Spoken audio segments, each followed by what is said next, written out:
بات صرف عثمان ڈار صاحب کی نہیں ہے۔ عثمان ڈار کا تو معاملہ کلیئر ہے کہ ایک شخص غائب ہو اور اس کے اہل خانہ اس کی والدہ فریاد کر رہی ہوں چیف جسٹس سے کہ ہمیں نہیں پتہ ہمارا بیٹا کہاں ہے، اور پھر اچانک وہ نمودار ہو اس حال میں کہ وہ اپنے سیاسی لیڈر کے خلاف الزامات عائد کر رہا ہو، اور اس پر مستضاد یہ کہ جو اس کا سیاسی لیڈر ہے یعنی عمران خان وہ بھی جیل میں پڑا ہو اور پورے ملک میں اس پہ 200 مقدمے قائم ہوں۔ تو معاملہ صرف عثمان ڈار صاحب کا نہیں ہے، وہ تو خیر ان کی والدہ کی انٹری نے وہ سارا معاملہ ہی تلپٹ کر کے رکھ دیا ہے، اسٹیبلشمنٹ کی ساری پلاننگ کو، کہ انہوں نے خود اعلان کر دیا ہے کہ میں الیکشن لڑتی ہوں اور میں نے عمران خان کا ساتھ نہیں چھوڑا، میں نے سیاست نہیں چھوڑی، میرے بیٹے نے سیاست چھوڑی ہے، اور اس کا یہ کہنا ہے کہ جو کچھ وہ کہہ رہا ہے وہ گن پوائنٹ پہ کہہ رہا ہے، اور یہ سب جانتے ہیں، اگر کوئی نہیں مانتا تو یہ الگ بات ہے۔ لیکن کیا یہ معاملہ صرف عثمان ڈار صاحب کا ہے؟ آپ پیچھے چلے جائیں، آپ پچھلے 1.5 سال کا آپ اٹھا کر دیکھیں تو عمران خان صاحب خود جو طاقتور ترین شخصیت ہے ملک کی، ان پہ 200 مقدمے قائم ہیں اور وہ جیل میں پڑے ہیں۔ ان کے بعد اعظم سواتی صاحب جو سینیٹر تھے ان کو پکڑا گیا، ان کے کپڑے اتارے گئے، ان کی بیگم صاحبہ کے ساتھ ان کی ایک ویڈیو سامنے لائی گئی، اور کون سی وہ طاقت ہے جو ایک سینیٹر کو، جبکہ وہ سینیٹر ہو، کیا پولیس میں اتنی جرت ہے کہ وہ ایک حاضر سروس سینیٹر کو کے خلاف یہ اقدامات کر سکے؟ اس کے بعد آپ دیکھتے جائیں، شہباز گل جب سب سے پہلے بلکہ گرفتار ہوا تو اس کے اوپر جنسی تشدد کیا گیا۔ عمران خان نے کہا کہ ڈرٹی ہیری تم بتاؤ کیا دیکھنا چاہتے ہو، ہر شخص کے تم کپڑے اتار رہے ہو، بہت سارا معاملہ آپ کے سامنے ہے۔ اس کے بعد ملکی تاریخ میں پہلی بار خواتین کو جیلوں میں ڈالا گیا، کئی مہینوں سے خواتین قید ہیں، مردوں نے اٹھا کر انہیں گاڑیوں میں پھینکا۔ وہ کون سے حالات تھے جس میں محیط پیر زادہ، ارشد شریف اور کئی صحافیوں کو ملک چھوڑ کر دربدر کی ٹھوکریں کھانا پڑی؟ کہ وہ کون سی قوت تھی جس نے ارشد شریف کے خلاف اور عمران ریاض خان کے خلاف پورے ملک میں مقدمے قائم کیے، جس کی وجہ سے ارشد شریف کو ملک چھوڑنا پڑا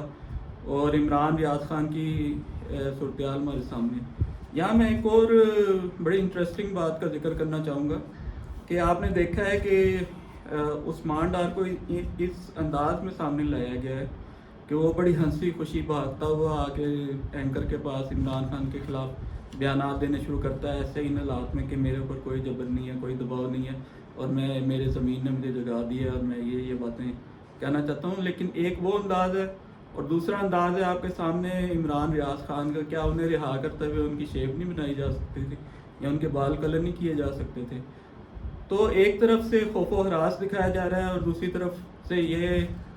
صورتحال سمجھ لائی جا رہی ہے کہ ان کی پارٹی کے لیڈر اپنی مرضی سے 1.5 سال کے بعد اچانک ان کے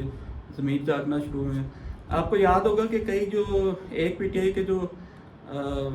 ممبر اسمبلی تھے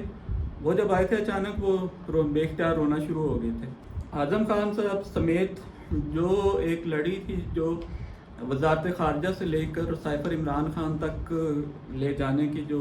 ذمہ دار تھی یا شامل تھی اس میں، وہ سب کے سب بالآخر عمران خان صاحب کے خلاف وعدہ معاف گواہ بن چکے ہیں، اور اعظم خان کی دفعہ عمران خان نے کہا کہ میں نہیں مان سکتا،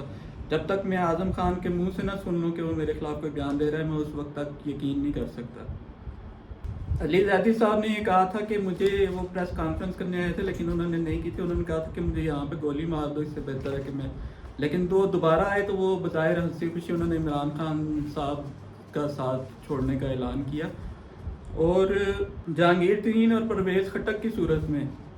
پارٹی کو توڑا گیا۔ سب سے زیادہ جو تجربہ ہوتا ہے کسی کو توڑنے کا وہ اسٹیبلشمنٹ کے پاس ہوتا ہے۔ ان کے پاس ایسے کیسز آتے ہیں جہاں پہ ایک شخص کے پاس راز ہوتے ہیں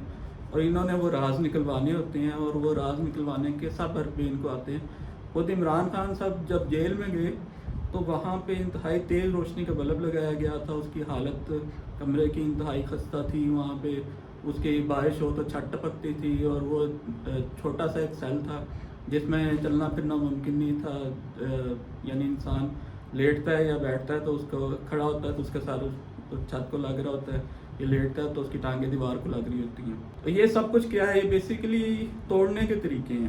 لیکن اس سب کا نقصان یہ ہے کہ نفرت پیدا ہو رہی ہے۔ اگر ایک حلقے میں الیکشن ہوتا ہے تو اس کو مینیج کرنا آسان ہوتا ہے، لیکن ایک حلقے میں الیکشن ہوتا ہے گلگت کے اور تحریک انصاف جیت جاتی ہے تو پورے ملک میں کیا ہوگا؟ اللہ تعالیٰ اسٹیبلشمنٹ کی تمام خواہشات پوری نہیں کرتا، نہ تمام خواہشات کسی کی پوری ہوتی ہیں۔ اسٹیبلشمنٹ کا اگر مانا جاتا تو آج بھی ملک میں قافلے کی حکومت ہوتی ہے اور مشرف کا اقتدار کبھی ختم ہی نہ ہوتا۔ اسٹیبلشمنٹ کی مانی جاتی تو جج کبھی بحال ہی نہ ہوتا۔